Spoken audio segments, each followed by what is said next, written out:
when I feel like when I got hit and feel like he don't gonna knock me out, and I feel like he's done already, you know. He's tough, but he was done. Like when I hit him, he was like doing like this, and his leg was really painful. And I feel now it's time to get the bonus, you know. So I was thinking like I need to get that bonus, you know. Now it's $100,000, not more $50,000, bro. In Brazil it's a lot of money, you know.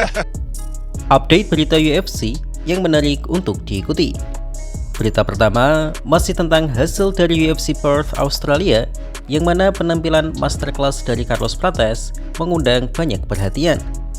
Islam Makhachev sebagai sang juara salut dengan performa Prates tersebut dengan mengatakan, "Kerja bagus, si paling Nutella." Daniel Cormier juga memuji penampilan Prates dengan mengatakan bahwa cara Prates menang atas JDM lebih spektakuler di mata para fans dibandingkan saat kalah dari Islam Makhachev lalu. Ya, Daniel Cormier di sini tentu membawa perspektif sebagai komentator yang bekerja di UFC, yang tentunya juga memperhatikan aspek komersialisasi.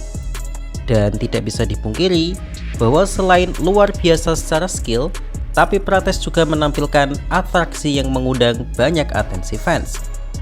Selain pujian atas Prates, hasil ini setidaknya membuka diskusi mengenai sosok Jack Della Maddalena sebagai seorang fighter. Apakah JDM memang fighter yang overrated? Atau memang ia benar-benar mengalami kehancuran mental setelah didominasi oleh Makhachev? Menurut saya pribadi, poin kedua lebih dominan di sini. Saya tidak mencoba menodai kemenangan Prates. Ia tampil sangat memukau dan menampilkan salah satu performa terbaiknya selama berkarir di UFC. Secara teknis, gameplaynya sangat sukses, yaitu mematikan pondasi JDM dengan leg kick brutal, sehingga JDM kesulitan mengembangkan pergerakan boxingnya. Namun, aspek mental juga memang tak bisa diabaikan begitu saja, karena JDM memang tampil tidak sepede biasanya. Memang sulit bagi seorang fighter untuk comeback ketika dihancurkan win streaknya, apalagi dengan 5 ronde full dominasi. It's almost hard to watch. Yesterday, Carlos Prates fought against Jack Della Maddalena. I've never seen Jack get just beat on like that. The knees to the body, and the knees to the head. Almost hard to watch. Then he was staying in there with a person that was completely overwhelming him. Della Maddalena didn't belong in there with Prates. The way Islam beat Jack was not nearly as impressive as what Carlos Prates did. Carlos Prates has now put himself on a short list of fighters that could potentially fight the champion Islam Makhachev. Here's the issue though. The weight class is so stacked. Bukti lainnya adalah kita bisa melihat bagaimana sang mantan juara kelas menengah yaitu Dricus du Plessis juga masih menghilang dari radar oktagon setelah didominasi total oleh Khamzat Chimaev. Brandon Allen dan Caio Borralho yang mencoba untuk meng-call out-nya pun hanya mendapatkan penolakan karena secara tersirat DDP tampaknya memang belum siap untuk kembali ke oktagon. Mental damage itu nyata teman-teman. Dan tampaknya JDM terlalu cepat untuk comeback guna mencoba membuktikan dirinya. Oh iya, saya tidak bilang Prates akan kalah jika JDM tak punya masalah mental. Semuanya masih bisa terjadi karena penampilan striking Prates sungguh masterpiece kemarin. Hanya saja, saya berani bilang laga pasti akan berjalan alot jika mereka dalam kondisi yang sama-sama prima, baik secara fisik maupun mental. Ya, itu keyakinan saya saja sih. Bagi teman-teman yang meyakini JDM memang overrated, ya silahkan saja. Namanya juga channel Discourse. Jadi asumsi ini hanya sekedar hiburan saja. Psychologically for a fighter, it's hard to come back from a knockout. But it's probably harder to come back from a fight where you've been dominated and broken for 5 rounds, like where you clearly know that you did not belong there with the, right. You know, like for example, like Khabib's, that's his style. That's why I'm saying he's the scariest guy. Right. He can knock you out, submit you, but if he wins the fight, it's very less likely that it's gonna be on a punch that clips you. It can happen, but it's gonna be on a very dominant performance. He's gonna maul you. Exactly. Yeah. Mengenai lawan Carlos Prates selanjutnya, kemungkinan besar antara Islam Makhachev atau Ian Garry. di mana Prates sudah sangat yakin bahwa Ian Carey yang akan melawan Makhachev, meskipun UFC belum secara resmi mengumumkannya. Ia memahami bahwa Makhachev layak untuk difavoritkan untuk menang oleh para fans. Prates bahkan tak ragu menyebut Makhachev sudah layak disejajarkan dengan para GOAT di UFC. Tapi Prates meminta untuk tidak menyepelekan Ian Carey karena Ian Carey diyakini memiliki fight IQ yang akan merepotkan Makhachev. Yaps, jika teman-teman memuji penampilan Prates kemarin, seharusnya teman-teman juga sadar bahwa perokok berat asal Brazil ini pernah dikalahkan oleh Ian Carey. Jika Ian Carey menang, maka ia akan melawan Prates untuk sabuk kelas welter selanjutnya. Tapi menurut saya, meskipun Ian Carey akan sulit untuk ditebak, tapi sangat sulit membayangkan Islam Makhachev kalah darinya. Dan jika Prates akhirnya menghadapi Makhachev, kira-kira mampukah ia meladeni gulat dari Makhachev?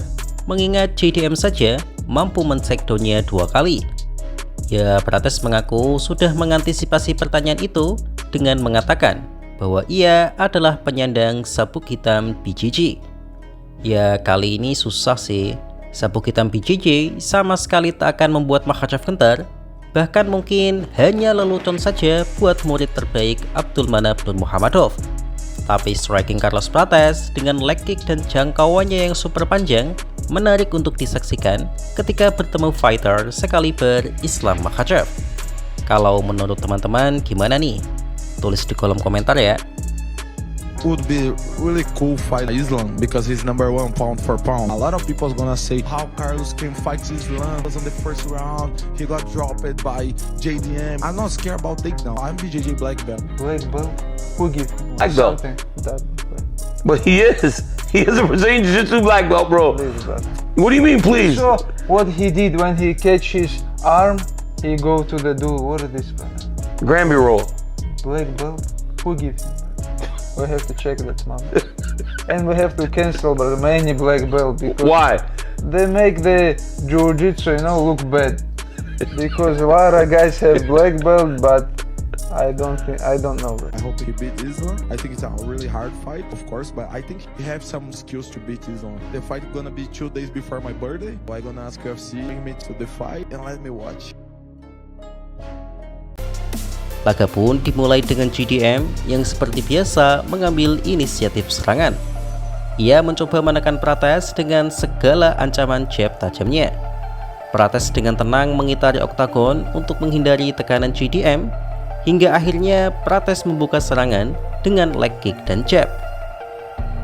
Yaps, ada satu hal yang tidak saya perhitungkan dalam preview kemarin, bahwa selain unggul dalam jangkauan, Prates ternyata juga unggul jauh dalam sisi size.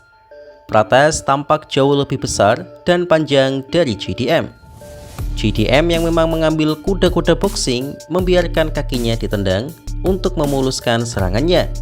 Tapi gameplan ini ternyata berakibat buruk karena power dari tendangan Prates tidak main-main. Mengetahui powernya mengganggu JDM, Prates semakin aktif melakukan tendangannya dari mulai leg kick hingga body kick. JDM sesekali berhasil mendaratkan tinjunya, tapi Prates lebih banyak menghujani JDM dengan serangan Muay Thai-nya, mulai dari serangan lutut, siku, hingga tinju. Dari sini banyak yang mempertanyakan gameplay JDM yang tampak tidak sepede biasanya, termasuk konten kreator animasi favorit saya, yaitu Mujahid Fudailat, yang mengatakan gameplay JDM sungguh aneh. Mengetahui ia kalah striking, JDM mencoba peruntungan dengan takedown dan bisa menjatuhkan Prates. Tapi Prates berhasil mendaratkan 19 significant strike dibandingkan JDM yang hanya 9 significant strike. Jadi Prates memang unggul di ronde pertama. Di ronde kedua, Prates mulai panas. Ia tidak hanya mengincar counter, tapi mulai aktif menggempur JDM. Dengan jangkauan panjangnya, Prates tampak sangat mudah mendaratkan serangan, baik itu serangan siku, lutut, dan yang paling kelihatan adalah tendangan. Kaki dan tubuh samping Jack Della Maddalena sudah terlihat sangat merah. Wajahnya pun juga mulai tercabik-cabik oleh tinju dan siku Prates. JDM sempat mendapatkan counter dengan uppercut bersih yang memaksa Prates mundur sesaat. Tapi Prates langsung menghujani JDM dengan tendangannya. Di akhir ronde, Prates berhasil menjatuhkan Jack dengan leg kick-nya dan membuat Jack harus kembali ke cornerman-nya dengan keadaan pincang. Ronde ketiga lebih brutal lagi. Mengetahui JDM sudah pincang, Prates langsung menghadiahi banyak leg kick. Tak lupa wajah JDM juga menjadi sasaran sehingga wajah Jack berlumuran darah. Hingga akhirnya dengan tendangan sekeras Roberto Carlos, Jack langsung kelimpungan karena kakinya sudah tidak mampu lagi menahan rasa sakit itu. Kemudian Prates mengakhirinya dengan ground and pound sampai wasit menghentikan pertandingan.